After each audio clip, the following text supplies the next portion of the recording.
할렐루야.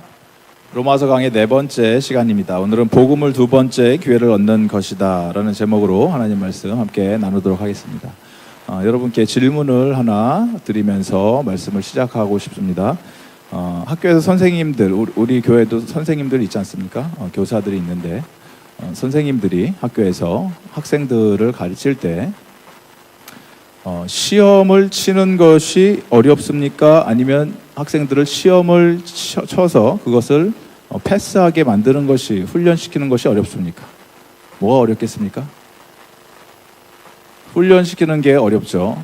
왜냐하면 시험은 쉽습니다. 시험은 학생들 앉혀놓고 문제 주면서 시험 봐라 하고 나서 걷어서 50점이 넘으면은 패스, 50점이 아래로 되면 다 페일, 실패, 이렇게 점수를 매기면 끝이 나지만 훈련은 또 공부를 시키기 위해서는 학생들을 붙들어 놓고 그 점수를 못 받는 애들이 이 문제를 이해하고 풀 때까지 붙잡아 놓고 공부를 시켜야 된다라는 것입니다. 그래서 훈련이 어렵습니다. 계속 해야 됩니다. 훈련은 언제까지 해야 되냐면 합격할 때까지, 그 일정한 수준에 우리가 원했던 그 점수에 도달할 때까지 하는 것이 훈련이라는 것입니다. 그래서 제가 다시 문제를 조금 바꿔서 여쭤보겠습니다. 교회는 시험 보는 곳입니까? 훈련하는 곳입니까? 훈련하는 곳입니다. 네, 교회는 하나님께서 우리 교회를 허락하여 주시고 만들어 주셨는데, 세워 주셨는데, 교회를 통해서 하나님이 우리를 시험하시는 장소가 아니고, 시험을 통해서 우리를 합격, 불합격 떨어뜨리시는 그러한 분이 아니고, 어떤 거룩 지수를 들이대시면서 내가 거룩하니 너희도 거룩해야 하기 때문에 여기 수준까지 도달해야 된다. 여기까지 오면 합격이고 거기 아래로 오면 실패다라고 하시는 분이 아니시라는 것입니다. 실제로 하나님이 원하시는 그 수준의 거룩한 인생을 살 수 있는 사람은 아무도 없습니다. 불가능합니다. 그것이 창조물과 피조물의 차이입니다. 하나님, 거룩하신 하나님이 우리를 만드시고 우리가 그 하나님을 닮기를 원하시고 그 수준까지 올라오시는 것을 기대를 하시지만 현실적으로 우리 피조물들은 하나님의 수준의 거룩함에 도달할 수 없는 존재들이다라는 것입니다. 오늘 말씀 큐티 말씀이었죠. 민수기를 여러분 묵상하셨으면 아시겠지만 오늘 나오는 그 민수기의 말씀은 제사에 관련한 말씀을 선포하고 있습니다. 그래서 아침에 제사를 드리고 저녁에 제사를 또 드리고 하루에 2번씩 미니멈으로 제사를 드려야 되고 일주일에 주일 성수를 지키는 것처럼 또 제사를 드려야 되고 한 달에 한 번 또 제사를 드려야 됩니다. 그리고 드릴 때마다 나와서 그냥 제사만 드리는 것이 아니라 수많은 제물들, 양, 또 희생물들을 가지고 와서 그것들을 또 귀한 것들, 가장 흠없고 정결한 것들을 가져와서 하나님께 드려야 되는 것이 제사라는 것이고 대충 하는 것이 아니라 방법과 절차와 수많은 지켜야 할 규례들이 있다라는 것입니다. 이것은 단지 그냥 제사에 관련된 율법이었고 우리가 잘 아는 하나님의 말씀 율법에 따라야 하는 규례들은 수백 가지가 있죠. 이것을 지킬 수가 있다 없다? 못 지킨다라는 것입니다. 현실적으로 불가능하다가 율법이 우리에게 가르쳐주고 있는 인간의 처한, 직면한 현실이라는 것입니다.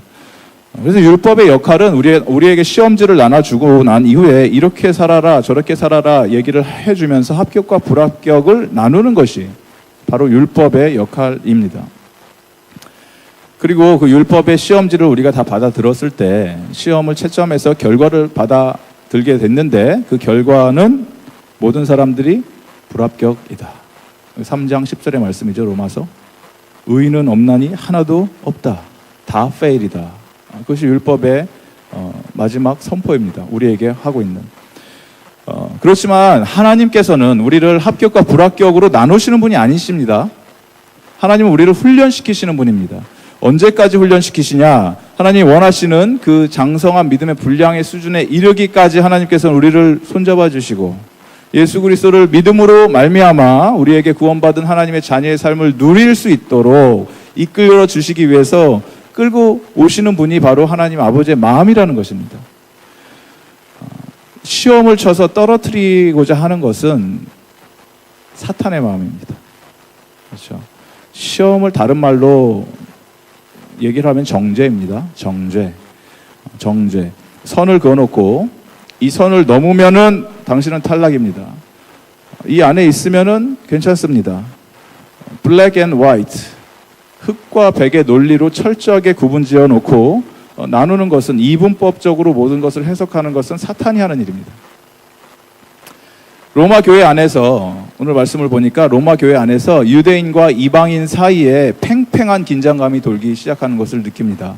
유대인 가운데 예수 그리스도를 믿게 되었지만, 예수님을 영접을 했지만, 그들이 동시에 지키던 그 율법이 있기에, 예전에 붙들고 있던 율법 생활을 하였기 때문에 그 율법을 지켜야 된다라고 말하는 자들이 있었습니다. 반면에 이방인들은 유대의 율법을 모르는, 들어보지도 못한, 또 알지도 못하는 이방인들은 율법 없이도 예수 그리스도를 영접했기 때문에 그 안에서 자유를 누리면서 예수님을 잘 믿고 구원받은 백성의 삶을 살고 있었습니다. 그런데 유대인들이 법을 가지고 있기 때문에 이 법을 가지고, 법을 모르는 자들에게 자신들이 가지고 있는 잣대를 들이대기 시작하면서 정죄하고 판단하고 비방하는 일들이 생겼다라는 것입니다. 그래서 우리가 교회에서 조심해야 되는 것이 무엇이냐면, 교회 안에도 여러 문화들이 있습니다. 그래서 문화의 차이를 믿음의 차이로 해석을 하면 안 됩니다. 우리 교회 같은 경우는 다민족 교회이기 때문에, 다문화들이 있기 때문에 그들만의 문화들이 있지 않습니까? 그들의 문화를 우리 한국인들의 정서와 문화로 해석하면은 안 된다라는 것입니다. 그것이 믿음과는 상관이 없는 일이라는 것입니다. 가령 예를 들어서 넥타이 같은 거겠죠. 저 사람들은 왜 넥타이를 안 매고 주일을 올까? 제가 깜짝 놀랐던 게, 호주교회에서 사역을 했을 때, 호주 장로교회인데, 호주 장로교회에 지금 은퇴하신 연세가 많으신 목사님이신데, 이 호주 담임 목사님이신 이분이 어느 날 교회를 오시는데 반바지에 쪼리를 신고 교회에 오셔서 예배를 드리는 모습을 보고 제가 충격을 받았습니다.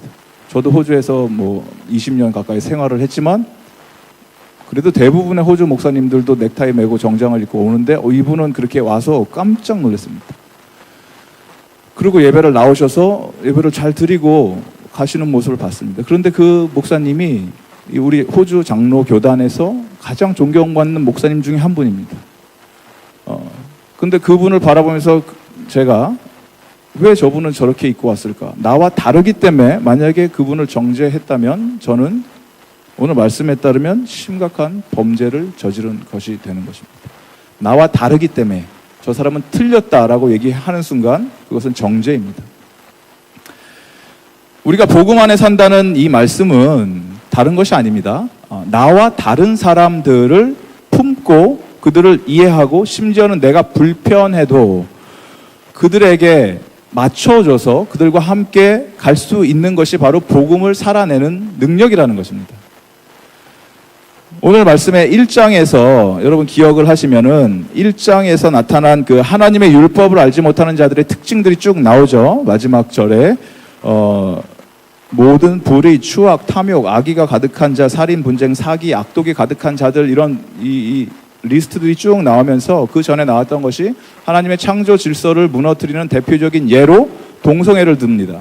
동성애는 남자와 여자의 그러한 하나님이 정해 놓으신 창조 질서를 무너뜨리는 하나님의 그 규칙을 깨부시는 그러한 대표적인 예로 바울이 얘기를 합니다. 그래서 모든 사람들이 심각한 상태에 빠졌다. 말씀을 모르는 이 자들은 이러한 삶을 당연시 여기고 그렇게 산다라고 이 이야기를 할 때, 이 말씀을 듣던 유대인들은 당연히 고개를 끄덕끄덕한, 그렇지, 맞아, 저 이방인들은 그렇게 살아, 저런 인간들이야 라고 얘기를 하고 있는데, 오늘 2장을 들어가면서 바울이 이렇게 시작을 합니다.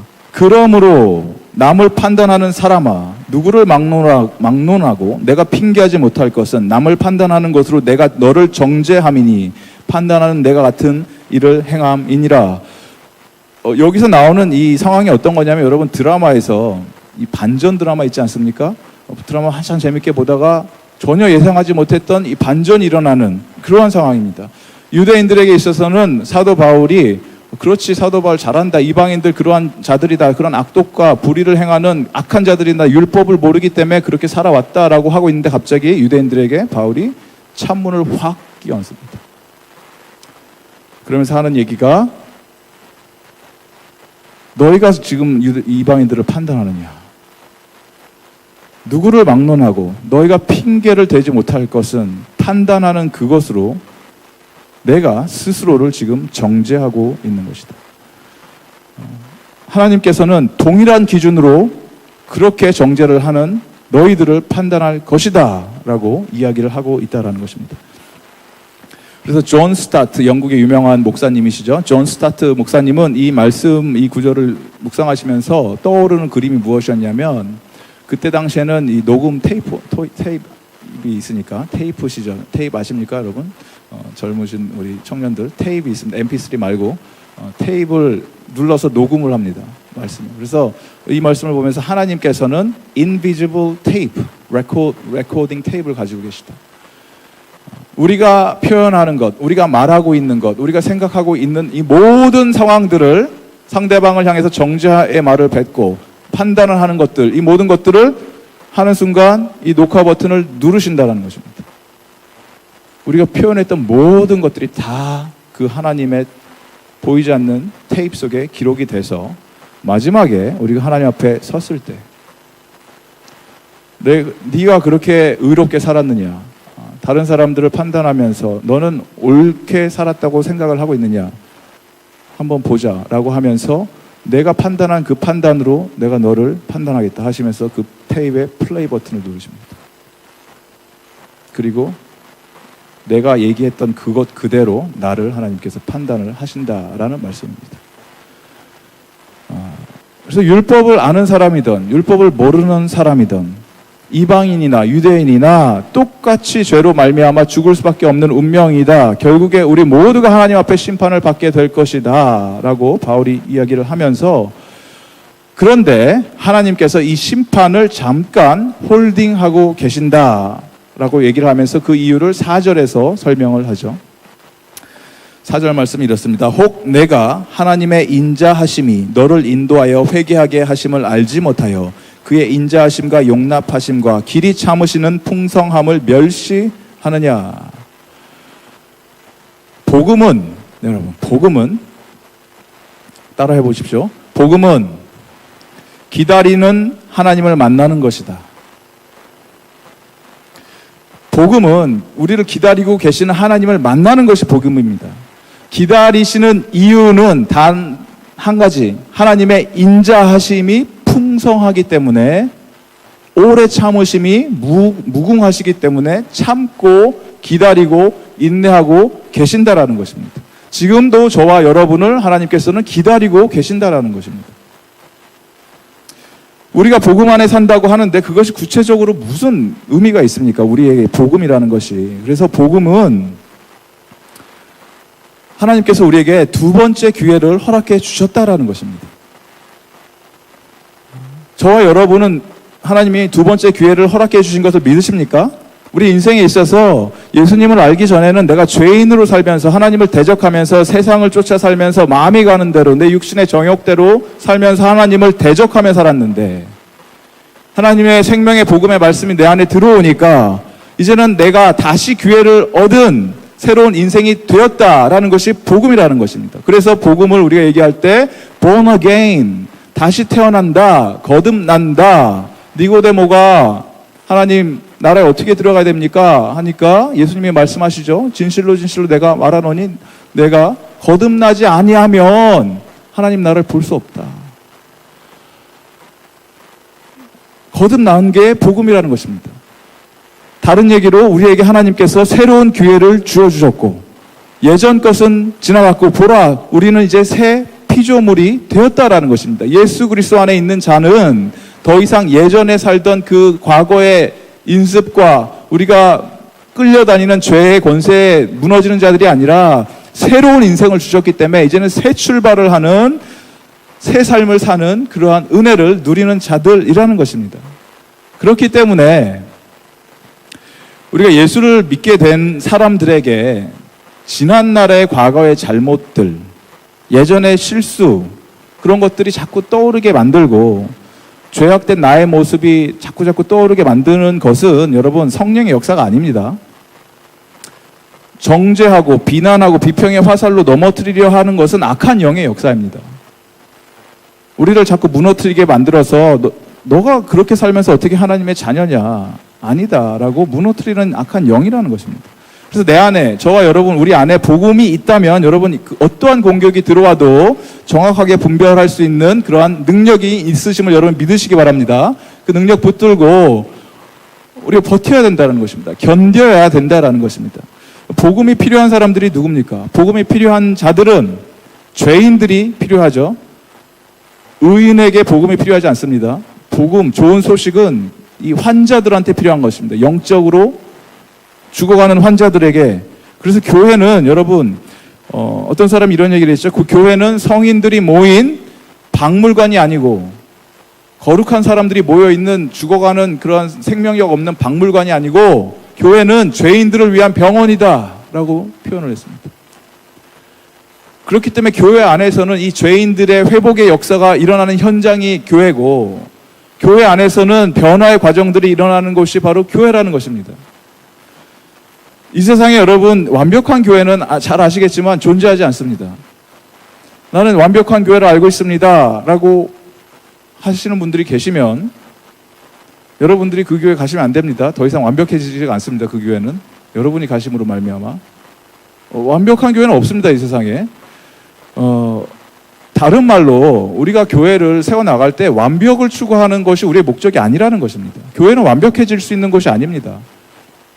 거룩한 성도들이 모여 있지만 거룩해서 거룩한 게 아니죠. 우리는 예수님이 우리를 그렇다고 그냥 여겨주시니까, 칭의가 그런 거 아닙니까? 불러주시니까, 그렇게 간주해 주시니까. 나중에 3장에 들어가게 되면 자세히 살펴보겠지만 우리가 쫓아야 되는 것은 생명을 쫓아서 사람 살리는 일에 힘쓰는 역할을 하면 그것으로 족하다라는 것입니다. 그래서 교회가 거룩을 위해서 막 노력을 한다고 자동으로 거룩해지는 것이 아니고, 우리가 해야 할 일은 다른 것이 아니라 예수님을 닮아가기 위해서 노력을 하게 되면은 그것이 자연스럽게 거룩의 삶으로 이어지게 되고, 예수님이 하신 일을 닮아가기 위해 노력한다는 것은 죽어가는 영혼들을 위해서 그들을 찾아가서 병든 자들을 일으켜 세우고 환자들을 만져주고 고쳐주고 그들에게 생명의 말씀을 선포하는 것, 그것이 교회가 해야 되는 역할이라는 것입니다.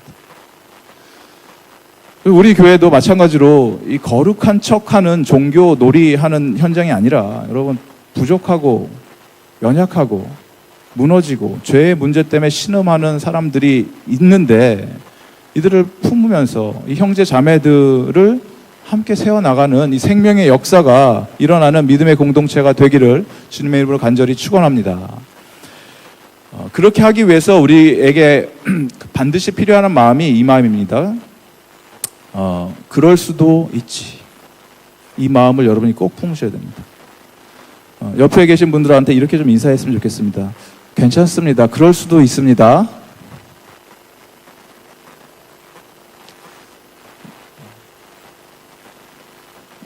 그럴 수도 있습니다. 우리가 믿음이 뭐 좋은 사람도 있고 약한 사람도 있고 다 그런데 살다 보면 믿음이 약해서 넘어진 자들을 볼 때 그들을 바라보면서 정죄하고 손가락질하고 하는 것이 아니라 그럴 수도 있겠구나 라고 여러분이 좀 품어주시는 그런 마음이 있었으면 좋겠습니다. 누가 보아도 저 사람은 저거는 누가 봐도 명백히 잘못한 거고 죄를 진 거고 하나님이 보시기에 기뻐하시지 않는 것이다 라고 보여도 우리는 하나님이 아니기 때문에 전체의 그림을 보지 못합니다. 내가 다 보고 있는 것 같아도 내 눈으로 보는 것이 전부가 아니라는 것입니다. 그래서 우리가 이 표현하는 것이 너무나 중요합니다. 서로 상대방에게, 사람들에게 표현을 할 때 내가 어렴풋이 아는 이 상태에서 그들에게 이 상대방의 잘못을 지적하고 정죄하고 비난하는 경우가 참 많죠. 우리 인생 가운데 살면서 가정에서도 이런 일들이 흔하게 일어나고 그런데 기억해야 하는 것이, 우리가 뱉어버린 이 말들은요, 아까 말씀드렸듯이 하나님이 레코드 테이블을 누르셔서 다 녹음하고 계시고, 그리고 반드시 부메랑이 돼서 나한테 돌아옵니다.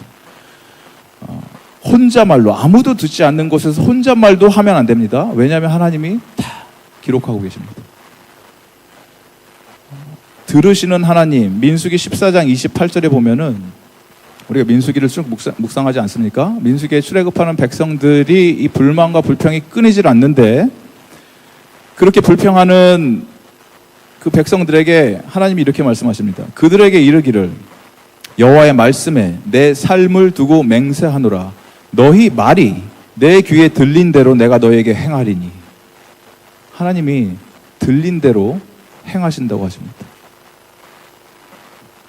죽겠다 죽겠다 불평하는 백성들, 모세 왜 우리를 이곳으로 끌고 와서 죽게 했냐, 차라리 애굽에서 죽었으면 훨씬 나을 것을 다 데리고 나와서 이게 뭐 하는 것이냐, 광야에서 죽을 것 같다라고 투덜투덜 하니까 들으시고 죽여버리십니다.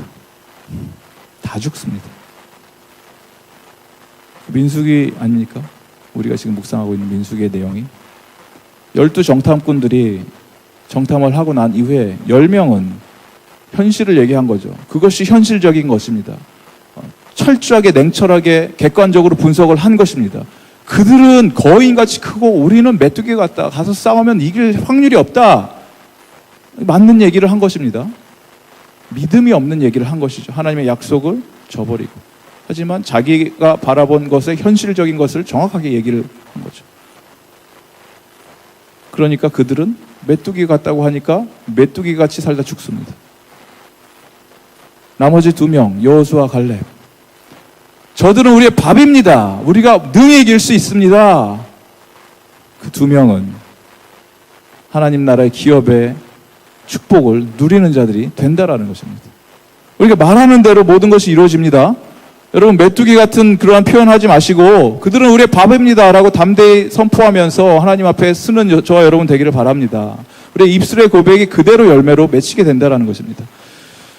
사람을 우리가 정죄하고 판단하는 순간에 나의 입술을 통해서 이런 말들이 흘러나온다고 사람이 변화가 되면은, 그렇게 해서 사람이 변화가 되면은 그렇게 해야죠. 내가 지금 저 사람을 정죄하고 판단을 해서 그 사람이 변화가 되면 당연히 그렇게 해서라도 변화를 시켜야죠. 그런데 변화가 됩니까? 그렇게 사람들이 변화가 됩니다. 여러분 어르신들이 자녀들 키우면서 그들에게 너는 왜 이 모양이냐 하면서 잔소리하고 정죄하고 비난하고 비평해서 다 변했습니까? 자녀들이? 오히려 그 비평하고 비난하는 말대로 됩니다. 아이고 이놈의 자식이 넌 누굴 닮아서 지 엄마랑 똑같아. 자기 엄마처럼 됩니다. 야, 아빠랑 똑같거든. 너는 아빠처럼 그렇게 살면 안 되라고 하면은 아빠랑 똑같이 됩니다. 다 경험해 보시지 않았습니까? 우리가 얘기를 한다고 비난하고 비평해서 변하면 그렇게 해야죠. 안 변한다라는 것입니다. 처음부터 잘하고 이렇게 알아서 엄마 아빠 마음에 흡족하게 하는 아이들이 비정상인 것입니다, 여러분. 그런 아이들은 거의 존재하지도 않지만 그렇게 하는 게 정상이 아닙니다. 애들은 실수하고 엄마 아빠 속을 썩여야 되고 괴롭혀야 되고 그것이 건강한 아이들의 증거입니다. 그럴 때 그 아이들을 향해서 정죄하고 왜 그렇게 사냐 하는 것이 아니라 기다려줘야죠. 품어줘야죠. 끝까지 이 아이들이 하나님이 기뻐하시는 수준으로 성장하고 건강하게 세워질 수 있을 때까지 품었을 때 그들이 변한다는 것입니다. 잔소리로 변하지 않습니다. 그렇게 해서 변화되면은 우리 자녀들은, 우리 집 얘기입니다. 저희 집. 우리 내 아이들은 지금 뭐 성인 군자처럼 살 것입니다. 얼마나 잔소리를 많이 하는데요. 집에서. 제가 합니다. 잔소리. 하지만 부족해 보여도 그 아이들이 지금은 연약해 보이고 초라해 보여도 아무것도 아닌 것 같아도 그 아이들을 있는 모습 그대로 우리가 품어주고 인정해주고 기대해주면은 언젠가는 하나님이 변화시켜 주시지 않겠습니까? 교회는 여러분 죄인들이 모인 곳이고 환자들이 신음하고 있는 곳이고 죽어가는 영혼들이 하나님께 부르짖으며 생명을 향해서 갈급해하는 곳이 교회이기에 조금 더 믿음이 있는 자들이 믿음이 약한 자들을 품어주셔야 됩니다. 이 수요 예배 자리에 나오신 분들은 적어도 그냥 교회에만 들락날락 하시는 분들보다는 믿음이 더 있으신 분 아닙니까? 아멘을 안 하시네요. 그렇다고 믿습니다, 저는. 그렇기 때문에 여러분 오셔서 하나님 말씀 사모하는 마음으로 나와서 앉아 계시고 간절한 마음으로 있는 거 아닙니까? 그렇다면 우리에게 하나님이 이러한 믿음을 허락해 주셨다면은 우리 주변에서 실족해서 걸려 넘어지고 힘들어하는 형제자매들이 있을 때 이들을 정죄하는 것이 아니라 함께 눈물 흘려야 되고 함께 괴로워해야 되고 이들을 위해서 함께 이렇게 눈물 흘리면서 손잡아주고 함께 울 때 변화가 일어난다라는 것입니다. 함께 성장을 하게 되고 건강한 교회로 공동체로 변화가 이루어진다라는 것입니다. 그래서 하나님께서 인자하심과 용납하심과 오래 기다리심이 풍성한 이유는 집 나간 아들이 언젠간 돌아오겠지 하면서 기다리시는 이 아버지의 마음으로 기다리고 있기 때문에 이 아버지의 마음을 깨닫는 그 큰 아들 같은 우리가 돼야 된다라는 것입니다. 돌아온 탕자가 둘째 아들이 그렇게 나갔을 때 탕자의 비유는 그 둘째 아들에 대한 이야기가 아닌 거 아시죠? 첫째 아들에 대한 이야기입니다. 아버지의 마음을 알지 못하는 그 바리새인 같은 첫 번째 아이들의 마음입니다. 그러면 아버지의 마음을 헤아려야 되지 않겠습니까, 우리가? 그런 마음을 품는 저와 여러분 되기를 바랍니다. 이 회개하지 않는 자들의 특징에 대해서 오늘 말씀을 하고 있습니다. 회개하지 않는 자들은 5절 말씀을 보시면 다만 내 고집과 회개하지 아니한 마음을 따라 진노의 날 곧 하나님의 의로우신 심판이 나타나는 그날에 임할 진노를 내게 쌓는도다. 자기 고집, 그 황소고집 같은 사람들, 그런 사람들은 반드시 회개해야 합니다. 내가 내 스스로를 생각했을 때 나는 고집이 있어. 자랑이 아닙니다, 여러분. 고집이 있어서 회개하지 아니하는 사람들은 스스로에게 심판의 날에 임할 여호와의 분노를 쌓는 악한 행동을 하고 있다라는 것입니다. 하나님의 인자하심, 오래 참으시는 이유는 다른 것이 아니라 회개하고 오기를 기다리는 안타까운 아버지의 마음이 있는데 이것이 영원히 가는 것이 아니고 반드시 마지막 날에는 심판을 하실 것인데 이 하나님은 어떠신 분이냐면 우리가 이 처벌받을 만한 벌이 없어서 그 정도의 죄를 안 져서 그냥 멍하니 계신 분이 아니고 그 동네 할아버지, 인자하신 할아버지들이 그 아이들이 동네에서 말썽 부이고 개구장이 같은 아이들이 막 사고를 쳐도 그냥 용서해준다, 품어주고 그런 하나님이 아니고 우리가 연약하고 믿음이 부족하고 계속 실수하고 넘어지고 하나님께서 싫어하는 이 죄악 가운데에 있지만 언젠가는 회개를 하고 돌아올 구원받은 자녀의 삶을 기다리시는 그 오래 참으심이 풍성하신 하나님이시기 때문에 기다리고 계시는데 우리가 생각하기에 내가 이런 죄를 지었는데 하나님이 별 상관을 안 하신다. 별로 신경을 안 쓰시네. 라고 착각을 하면서 계속해서 반복적으로 그런 일들을 행한다면 여러분은 지금 하고 계시는 일들이 여호와의 심판의 날에 분노를 내 머리 위에 쌓고 있다라는 것입니다. 반드시 회개해야 합니다. 세상의 법을 따라서 육신의 정욕을 따라서 믿지 않는 사람들과 똑같이 생각하고 말하고 행동하고 살아왔는데 교회는 내가 다니고 있지만 내 마음은 세상에 가 있다. 그런데 별 문제 안 생기네. 별 탈 없이 그럭저럭 잘 지내는데 그냥 그렇게 살아도 되나 보다라고 생각하는 이 안일한 마음이 회개하지 않으면 그 죄가 내 머리에 쌓여지고 있다는 것입니다. 주님께서 아직 우리에게 기회를 주실 때 여러분 돌아서야 합니다. 주님께서 아직 우리에게 말씀하고 계실 때 그 말씀에 반응해야 합니다. 주님께서 아직 우리를 길이 참으시고 계실 때 주님 앞으로 나와 엎드려야 된다는 것입니다. 저와 여러분, 우리는 하루 앞을 내다볼 수 없는 그러한 연약한 존재이기 때문에 내일 일을 알 수가 없습니다. 오늘이라는 기회가 있을 때 주님께 돌아오시는 저와 여러분 되기를 바랍니다. 하나님께서 나에게 생명을 허락해 주신 지금 이 순간이 주님께 부르짖어야 하는 타이밍입니다. 심판을 미루시는 하나님의 단 한 가지 이유가 있다면 돌아오라입니다. 돌아오라. 내가 기다리고 있다. 돌아오라. 이 아버지의 마음을 깨달아야 되고 그 마음을 내가 깨닫게 된다면 내가 남을 심판하고 정죄할 수가 없습니다. 그 일은 하나님이 하시는 영역입니다. 내 눈에 이 상대방의 잘못이 분명히 보이는 것 같아도 보이는 것이 전부가 아니라는 것입니다. 상대방 하는 일들이 너무나 저 왜 저렇게 할까라고 마음에 안 들어도 하나님 마음은 다를 수가 있다는 것입니다. 그래서 내가 상대방 정죄하고 비난할 수 없는 가장 큰 이유는, 결정적인 가장 큰 이유는 그 정죄와 심판의 대상이 사실은 나였기 때문에,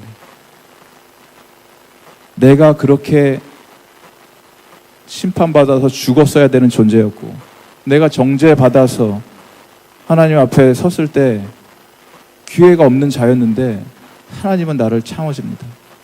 한 번 참고, 두 번 참고, 세 번 참고, 내가 넘어지고 실족할 때마다 하나님은 길이 참으셨고, 세상은 나를 향해서 손가락질하고 조롱하고 무시하고 멸시하고 돌을 들어서 던지려고 할 때 예수님께서는 그 앞에 서셔서 그 돌을 내 대신 맞아주신 분이라는 것입니다. 상대방이 아니라 내가 그 정죄받아야 할 대상이었는데, 그런 존재였는데 그 정죄를 예수님께서 나 대신 받아주십니다.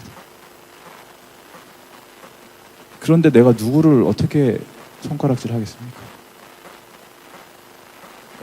이런 말도 안 되는 거죠. 말도 안 되는 은혜죠, 이게. 말도 안 되는 은혜를 경험한 자라면 내가 할 수 있는 유일한 길은 오늘 7절부터 나오는 말씀입니다.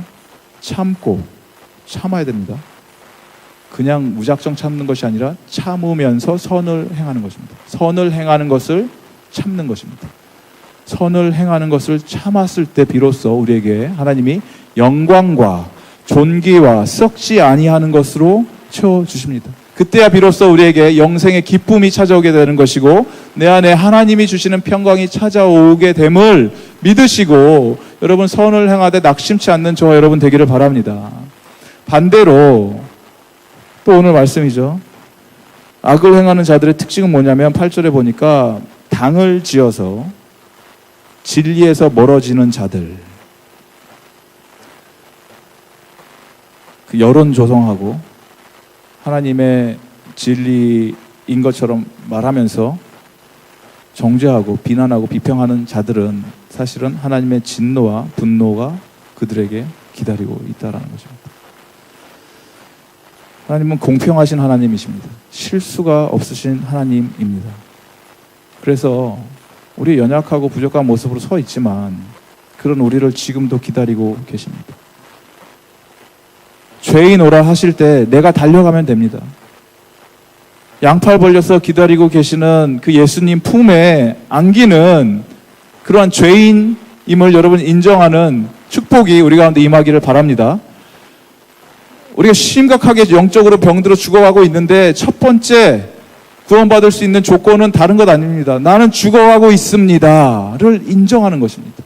나는 죄인입니다. 하나님 도와주시옵소서. 나에게 희망이 없습니다. 가망이 없습니다. 하나님 아니면 안 됩니다. 여기서부터 하나님이 대수술을 시작하십니다. 그래서 여러분 인생 가운데 주님 앞에 간절한 심정으로 주님 우리의 모든 것 쏟아부으면서 주님을 찬양하며 나가기 원합니다. 주님의 그 위대하신 하나님 사랑을 내가 생각하면서 묵상하면서 나가길 원합니다. 이런 믿음의 고백을 하면서 주님 앞에 섰을 때 하나님이 주시는 그 놀라운 은혜와 사랑을 여러분 경험하는 저와 여러분 되기를 주님의 이름으로 축원드립니다.